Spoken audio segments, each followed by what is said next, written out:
ഇന്ത്യയുടെ സൈന്യത്തെ എടുത്തു നോക്കിയാൽ അത്രയധികം വിഭിന്നങ്ങളായ സംസ്കാരങ്ങളിൽ നിന്ന് മതങ്ങളിൽ നിന്നൊക്കെ വന്ന ആളുകൾ ജോലി ചെയ്യുന്ന ഒരു സംവിധാനമാണ്.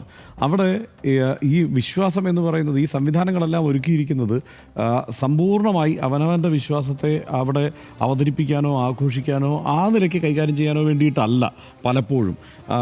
അപ്പോൾ ഇതിനെ ഒരുമിച്ച് നിർത്താൻ, ഒരു ടീം എന്ന നിലയ്ക്ക് ആ ഒരു ടീം സ്പിരിറ്റ് നിലനിർത്താൻ എനിക്കെൻ്റെ വിശ്വാസമാണ് വലുത്, എൻ്റെ മേധാവി പറയുന്നതിനേക്കാൾ എന്നൊരു സൈന്യത്തിൽ എത്രത്തോളം പറയാനാകുമെന്നുള്ള പ്രശ്നമുണ്ട്.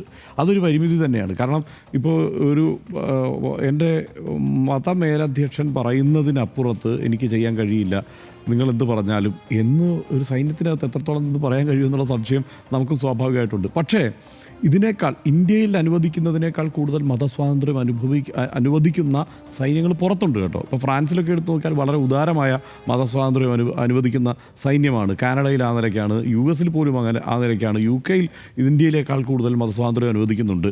അവനവൻ്റെ മതത്തിലെ സാധ്യതകളൊക്കെ അവിടെ ആ നിലയ്ക്കൊക്കെ കൈകാര്യം ചെയ്യാനൊക്കെ പറ്റുന്ന ഒരു സ്ഥിതിയുണ്ട്. പക്ഷേ എന്നാൽ ഒരു യുദ്ധ സാഹചര്യത്തിലേക്ക് വന്നാൽ എപ്പോഴും ഒരു സംഘർഷ സാഹചര്യമോ സാധ്യതയോ ഒക്കെ നിലനിൽക്കുന്ന ഇന്ത്യൻ സൈന്യത്തെ പോലൊരു സംവിധാനത്തിന് എപ്പോഴും ആ സൈന്യത്തിൻ്റെ ഐക്യം എന്നുള്ളത് തന്നെയാണ് പ്രധാനം എന്നുള്ളതാണ് ഒരു പ്രശ്നം. അപ്പോൾ ആ യൂണിറ്റി അത് നിലനിർത്താൻ ഇതൊക്കെ ഇങ്ങനെ ആവശ്യമാണ്. എല്ലാത്തിനോടും സഹകരിക്കുക. ഇപ്പോൾ വാർ ക്രൈ ഒക്കെ നമുക്ക് പൂർണ്ണമായും മതപരമാണ് എന്ന് ഉറപ്പിക്കാവുന്ന വാർ ക്രൈ ആണ് പല റെജിമെൻറ്റുകളും മുഴക്കാറുള്ളത്. നമ്മൾ തന്നെ കേട്ടിട്ടുണ്ടല്ലോ. ഇപ്പോൾ ഇവിടെ പഞ്ചാബിലൊക്കെ ജോ ബോലെ സോനിഹാൽ സശ്രീ അകാൽ എന്ന് പറയുന്നത്, അത് അതിൽ പഞ്ചാബി റെജിമെന്റിന്റെയാണ്. അത് എല്ലാം ഉണ്ട്, അത് ഉണ്ട്. അങ്ങനെ വിവിധങ്ങളായിട്ടുള്ള, അതേസമയം ഈ പറഞ്ഞതുപോലെ ഇപ്പോൾ ഇവിടെ ജമ്മു ആൻഡ് കാശ്മീർ റൈഫിൾസിൽ നോക്കിക്കഴിഞ്ഞാൽ ദുർഗാ മാതാ കി ജയ് എന്ന് വിളിക്കും, അതോടൊപ്പം തന്നെ യാ പീർ ദസ്തഗീർ എന്ന് വിളിക്കും. അതായത് ഈ എല്ലാ മതങ്ങളിൽ നിന്നുമുള്ള വാർക്രൈ പല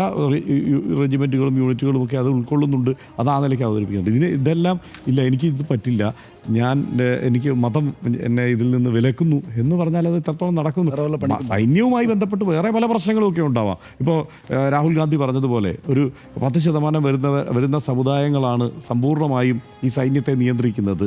ബാക്കി 80%-ലോ 90% വരുന്ന ആളുകൾക്ക് ഉയർന്ന പോസ്റ്റുകളിൽ അവർക്ക് പ്രാതിനിധ്യമില്ല എന്നുള്ള വിമർശനമൊക്കെ ഉയർന്നിട്ടുണ്ടല്ലോ. ആ വിമർശനമൊക്കെ നിലനിൽക്കത്തക്കതാണ്, ചർച്ച ചെയ്യപ്പെടേണ്ടതാണ്. അങ്ങനെയുള്ള പ്രശ്നങ്ങളൊക്കെ വേറെയുണ്ട്. പക്ഷേ ഇത്തരത്തിലൊരു സൈന്യം എന്ന നിലയ്ക്ക് ഒരു യൂണിറ്റായി ഒരുമിച്ച് നിന്ന് മുന്നോട്ട് മാർച്ച് ചെയ്യേണ്ട ഒരു സാഹചര്യം വരുമ്പോൾ അവിടെ എനിക്ക് മതപരമായ ചില പ്രശ്നങ്ങളുണ്ട് എന്ന് പറഞ്ഞ് മാറി നിൽക്കുന്നതിൽ ഒരു പ്രശ്നമുണ്ടെന്നാണ് എനിക്ക് തോന്നുന്നത്.